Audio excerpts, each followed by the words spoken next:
ಪೇಷಂಟ್ಗಳು ಇರ್ತಾವೆ ಅಲ್ಲಿ, ಅವ್ರಿಗೆ ಪೇಷಂಟ್ಗಳಿಗೆ ಬಿಸಿ ಗಂಜಿ ಕುಡಿಬೇಕು ಅಥವಾ ಬಿಸಿ ಹಾಲು ಕುಡಿಬೇಕು, ಬಿಸಿನೀರು ಕುಡಿಬೇಕು ಅಥವಾ ಬಿಸಿ ಚಹಾ ಬೇಕು ಅಂತಂದ್ರೆ ಅಲ್ಲಿ ಕಾಸ್ಲಾಕ್ ಏನೂ ವ್ಯವಸ್ಥೆ ಇರಲಿಲ್ಲ.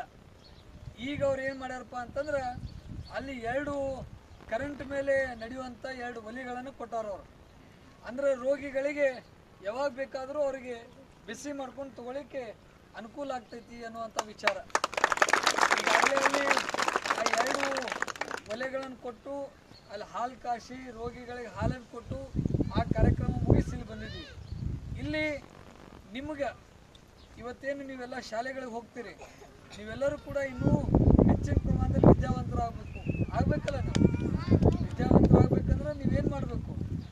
ಓದಬೇಕು, ಪುಸ್ತಕಗಳನ್ನು ಓದಬೇಕು. ಆ ನಿಟ್ಟಿನಲ್ಲಿ ಶಶಿ ಮಿಶಿ ಅವರು ನಿಮಗೆ ಒಂದು ನೋಟ್ಬುಕ್ಕು, ಒಂದು ಪೆನ್ನು, ಒಂದು ಬ್ಯಾಗನ್ನು ಕೊಡ್ತಾರೆ. ಸಾಕಲ್ಲ ಇಷ್ಟ? ಇನ್ನೇನು ಬೇಕು? ನೀವು ಬೇಕಂದ್ರೂ ಕೊಡೋರಿಲ್ಲ.